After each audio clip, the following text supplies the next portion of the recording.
Hey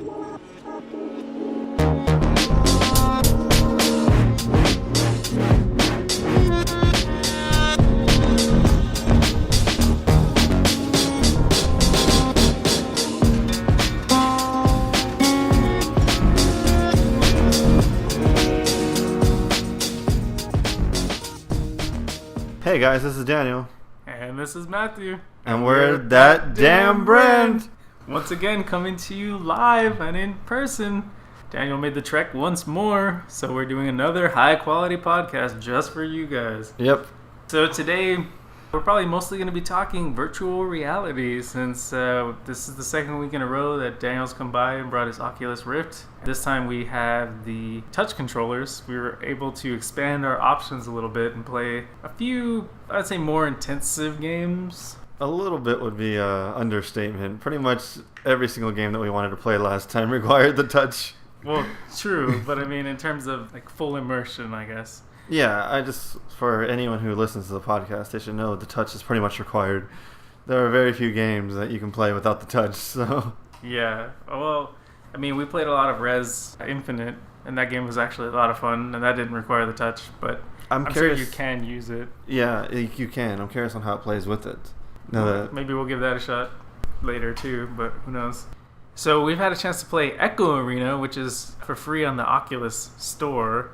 And it's kind of like, I mean, from just kind of messing around with it, we didn't actually even play it, to be honest. Like, it has a lobby where it's 0G, you just kind of float around and use your boosters to fly across, and you can grab onto walls and grab random objects. So we kind of just spent time fucking around with that. I'm sure there'll be footage of that.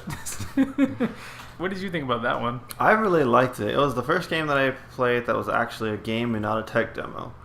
So I felt it was really well done in terms of how immersive it was, how you can move around, how you can grab the walls to stop yourself and propel yourself through the 0Gs. There's a few times, as you saw when I was playing around, I almost fell in real life. Yeah, that was kind of funny. Because of the visuals, like, I really enjoyed it. Playing that game really made me think about what's to come from 2 years from now, 3 years from now, when VR becomes more mainstream, which we'll talk about later on why I think it's going to be that way. But it made me really excited for the future of this platform. I agree. I had a lot of fun just kind of messing around in there. I came across a random dinosaur and a thing. It looks almost like a Wii remote or Wiimote or whatever. It's a controller on it.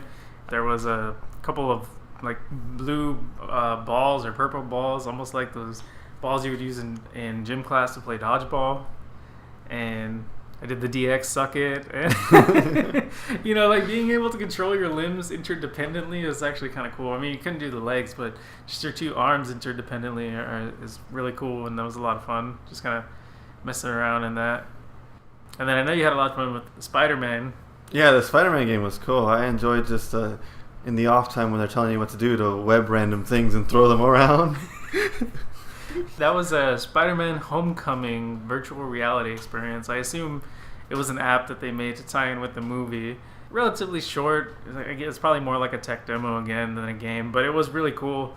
You can shoot web out of your hands, and like again, you do them interdependently. So you know you can shoot a web out of the right hand and then out of your left hand, and shoot both of them. I would imagine if a real game came out of Spider-Man, the real challenge would be being able to shoot your webs at two different enemies accurately with each hand. I think it would be cool to do just like the two enemies, you know, and then cross your arms and have them like go flying into each other, like and mash into each other. Yeah, yeah, that would be cool.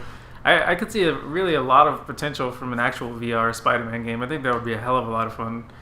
The only thing I could think of that might be an issue with that is, you know, if you're trying to shoot web onto a wall or something, and then you end up getting like a stairs or whatever, so it might not be as pinpoint accurate. I don't know. I felt like I think it was the Echo Arena was not Echo Arena, it was Google Earth. Google Earth. I felt more like Spider-Man in Google Earth because Google Earth was like more freeform, and there's like a click and drag or whatever, so it's almost like I was web slinging my way around the Earth. So, and then you played Google Earth, you said at work, and it wasn't.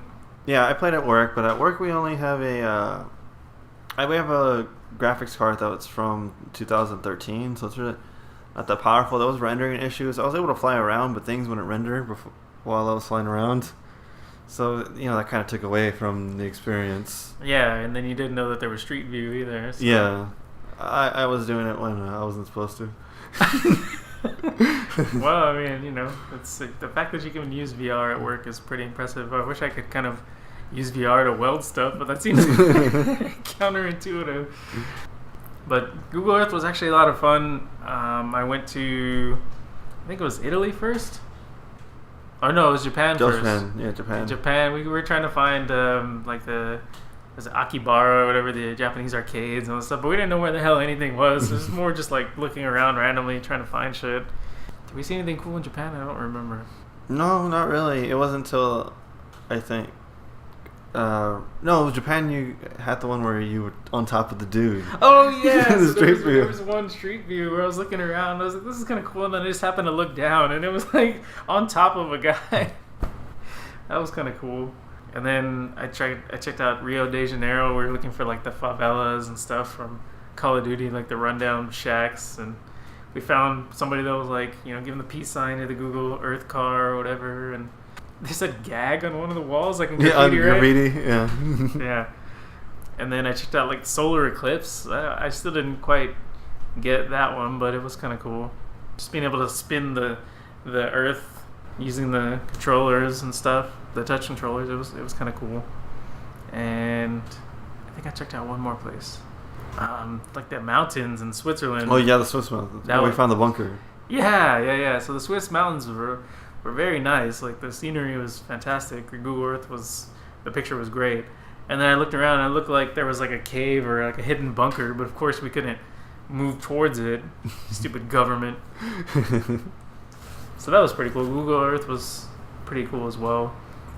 And then you played the From Other Suns open beta. Yeah, I was impressed with that. So it seems like there's an aspect, like when I did the training, it showed me combat as in like a first-person shooter type combat, and it showed me combat as like kind of a Star Trek. You tell your ship what to shoot. You actually can target with your missiles. You can target different areas, and it was saying that the different areas that you target do take down different things. So depending on what you target can change the way the battle goes. Unfortunately, during the actual game, I haven't gotten far enough to where you actually do that against like a real enemy, not just a training enemy. But I did get to experience 2 levels of the first-person shooting, and I really enjoyed the first-person shooting in that. It was really neat to be able to aim at the enemy. I have a little work to do with the aim, but overall, I felt it was pretty neat. It's like what GoldenEye you would expect GoldenEye to be, in the future, I guess. Well, like as cool as GoldenEye was when it first came out, it's like almost reliving that feeling of, now it's like GoldenEye is coming back, but it's updated for the current generation, the current technology. And I guess I shouldn't try to say it should live up to GoldenEye. I shouldn't have used GoldenEye as an example. It's just first-person shooters in general. It's a new way to experience first-person shooters, and like literally first person. Yeah, like literally. I love how the room scan works with the Oculus Rift. How you can peek around a corner like in real life, and in the game you're peeking around the corner. For those of you guys that don't know, you set up a game space like when you're setting up your Oculus Rift, so it knows an area of the room that you're going to be playing in, and as long as you stay within that area, you can actually walk around, and you'll walk around in the game. And if you peek your head in a way, you'll notice how you're peeking with the rest of with the way your controllers are, and it'll peek around the corner. Maybe the angle of the headset. I don't know how their technology works, but you will actually peek around the corner in the game, and it's just really neat. You get really lost in what direction you're facing in real life. Like I learned that because I was facing the complete opposite direction from where my sensors were, and the sensor started screwing up a little bit. So I probably need to go get a third sensor. But this is the kind of game that I've been wanting to play ever since the Virtual Boy. Which Virtual Boy? Oh god. But that was, even though everyone said it was shit, I'm so into virtual reality, or was into it at the time. Even back then, like I wanted a Virtual Boy still. I'm sure you can find them on eBay. Yeah, I don't need one anymore. Well, you don't need it, but if you still want it, it'd just be cool to be like, hey, I got this obsolete piece of technology. Check it out. Everything's all fucking red, but whatever. Yeah, from watching him play the Other Son's open beta, it seemed pretty cool. Just how you could like holster your pistol. Yeah. And then you were doing like controls with your watch. Like that's kind of like weird. I think that's where the GoldenEye tie came from, because the GoldenEye you did have the watch. Yeah. So I think that's another one of the connections you were making there, and yeah, it seemed like super cool. I didn't give that one a shot though, because I was looking forward to trying Minecraft in VR, and so played around in Minecraft in VR. It's actually really cool. It's you use the touch controllers to aim at things, and it's just typical Minecraft. I'm sure people out there listening to this have probably already played Minecraft. It's really rare that there's somebody out there who hasn't played Minecraft at this point. It's on just about every console imaginable. I mean, I can't think of a single platform that it's not on. And what I like is that they all play with each other. That's one of the rare games that I think the kitty game is the one that they allow cross-platform. Yeah. Well, I mean, because it's, I don't know. They used to have their exclusives like the Halo skins and whatnot. Yeah. But yeah, Minecraft VR was a lot of fun. I could see playing in the future maybe if I were to pick up an Oculus somewhere down the line and getting that set up. One thing we're confused about is we're trying to figure out how to unlock the full game, and it's giving us the runaround. So it's like, do you really want us to unlock the full game, or are you just pretending like you want us to unlock the full game? Yeah, it never gives a price. It's just saying add payment. I'm like, all right, well, if I add a payment, do I know how much am I going to pay before I add this payment? Add payment, firstborn child, $500. Like, come on, be real. Yeah, I ran around in Minecraft for a little bit, not as much as Matt did. And I'm one of the rare people, I guess, that I don't dislike Minecraft. I just I'm not really that into it. And I can see myself liking this more than the other Minecraft because of the immersiveness. It was neat to see the scenery, even being blocky as it is, just from, it's an awesome perspective. The whole experience of, I guess, the virtual reality going back. It's an amazing immersive experience, and even something as pixelated as Minecraft looks awesome. He almost fell down in Minecraft also. Yeah, I was jumping around on trees, and then I came to the edge of a tree and looked down, and I almost fell down in real life again. It's actually really funny. He's doing all this like platforming and adventure stuff, almost falls. I think I was playing Spiderman, and I just kind of was looking at my feet, and I almost fell. Like, it's if you haven't tried it, you should really find a kiosk somewhere if you can't find a friend who has it or whatever, and just give it a shot. Like, I feel like there's no one out there that wouldn't enjoy this. I feel like with the amount of stuff, I mean, obviously more games are coming out every day, and in the future they're releasing all kinds of everything, but as is, there's already enough variety out there that there's pretty much something for everyone. I think we saw in the store that there was like a drawing app or something, and we didn't download it, but we're looking at it just to check it out, and I think that would have been kind of cool. I don't have any artistic talent, so it didn't really appeal to me, but I imagine those people out there that can really draw, and imagine just kind of moving their hands around on the screen and being able to brush and paint and all in virtual reality. It would be really dope. So, well, I noticed that some of these programs or some of these apps actually like you can export them or whatever. Like, some of them are functional not even in terms of more than games. So that drawing app, you might have been able to export into like Photoshop or something. Yeah. Or Premiere, or who knows. Yeah. That's awesome. I think I don't know if you want to touch on it now, but what you're talking a little bit earlier about VR becoming mainstream. Okay, yeah, I'll definitely touch on that. So, in my opinion, the lowest level of a graphics card that you should get for a gaming PC is probably the 60 of whatever series you're in. For instance, like the 760, the 960, since there was no 8 series, the 1060. I think that's pretty much the standard on how low you should go. Some people get the 50. That's like a really budget build. I wouldn't go that low, but with the 1060 being VR ready and it being already a cheap card, like a $200 card, every generation of cards after this is only going to be stronger. obviously. So right now, the entry-level card can play VR. So from now until all the way up, everyone's going to have a VR-ready card. Well, provided they upgrade, yeah. Well, I mean, like from every build now and on. Right. So for the market to grow every year, when someone's making a new build off of their their build's like 5 years old or whatever, and it's like time to make a new build. Even if they go with a low end part, or it is considered low end, because it's not mid range. It's not really low. It's like more medium low. But the cheap $200 card, you can still get VR. So everyone who's going to start recycling their builds are going to become a person who can run VR in the system, and they can actually join the market without having to build a $1,000 computer like it was even a few years ago. Every build from now into the future is going to be VR ready. That opens up the market immensely. So in a few years, when people already have their PC lying around, like let's say for all the people who update with the 1060, they've gotten some money. They're like, hey, well, how do I upgrade my computer now? That's kind of affordable. Oh, let's go VR.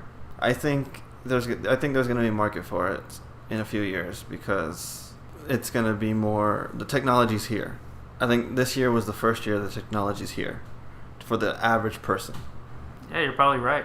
I mean, entry level, like what? Entry level, that's the better word. Thank you. Yeah. I was trying to think of it. I didn't know what you were trying to get at. Yeah, because there's entry, there's mid, and there's high. Yeah. But I couldn't think of entry, so I said low. Oh, okay. Entry level, low. I mean, it's kind of like a job. Entry level position, it's essentially a low position. Right. But entry level VR, like investment, aside from the graphics card and like entry level PC or whatever, you'd have to get like the cheapest headset and sensor combination or whatever that you can get. So true. What kind of price are you looking at there? Well, so right now the Oculus is $500, but they just came from doing a $400 promotion for both the headset and the touch and 2 sensors. I can see them doing that again during Black Friday. When they did that, they forced the Vive to drop their price $100. So now they're instead of $700, they're $600. And Oculus gained 15% share on the market, if I remember correctly. It was double-digit share, so don't quote me on the 15%, but I believe that's what it was, but it was double digits for sure. So Oculus, the Vive is the leading headset in the market. The Oculus has some catching up to do, but from what I've been reading online, and I've read this, I think it was on Newegg. Someone wrote an article on Newegg talking about which headset you should buy, and then it points out for the Oculus, and then it does points for HTC. And I was saying the HTC headset, the Vive, it's a better headset, because it has a front camera on where you're, in front of your eyes. So if you're about to run into something, it warns you, which I think is that's kind of a really good feature. Yeah. Considering what we've been. Yeah. Yeah. It also can Bluetooth into your cell phone, so you can answer it from your headset, which I think is a very convenient feature, considering you're completely shut off from the world when you're playing this. Yeah. And they say that the room scale is better for it, because it was the first one. It was designed with room scale, and from my understanding, the HTC Vive was designed with room scale, and then Oculus played catch up later, which is why when they released the touch, and it came with an extra sensor, that's what they started doing. I guess they reworked the programming, because you can rework programming all you want. But they were also saying that although the software or the hardware has a bunch of upsides, the Oculus software itself is more solid. They were talking about how a lot of HTC's exclusives really felt more like tech demos than they did actual games, while a lot of the Oculus games really felt like games. And if I'm looking for gaming in VR, I would want that. The one that does games. Yeah, the one that does games. Yeah. And in terms of like the resolution, also, they're pretty much the same in terms of the gaming. So it's just, do you want the front camera and the room scale? I guess the room scale is another thing they said. They said if you're playing in a small room anyway, which most people are going to be, there's very few people who have like a 10 by 10 room that they can jump around in. Right. The Oculus room scale will work in that sort of environment fine. It's when you get into the bigger environments that start struggling. But again, if you don't have that kind of space, which I know I don't. I don't either. It's not an issue. Yeah. So I mean, yeah, it's looking like, VR is gonna become more affordable, and people are probably just gonna start, investing in it. I know just from the few experiences I've had so far, I'm looking forward to just playing games in VR. Like, eventually we want to do Killing Floor Incursion. Oh, that's gonna be amazing. Co-op. That's gonna be amazing. Just watching the trailer, we got so hyped for it. It was very fucking cool. It looks amazing. So when we could actually play that co-op in VR, like, that's looking like it's gonna be probably one of the highlights of my life. So way to shoot big there. Well, Okay. But this should be fun. So it's a bright future, and it looks like we're having a wild ride ahead of us. This is what I've been waiting for a long time. I'm really glad it's here. Well, there you go. Well, I guess that's going to do it for this another live episode of That Damn Brand Podcast. I am Matthew. And I'm Daniel. We'll catch you guys next time. Peace. Don't forget to like, comment, and subscribe, and share. Latest.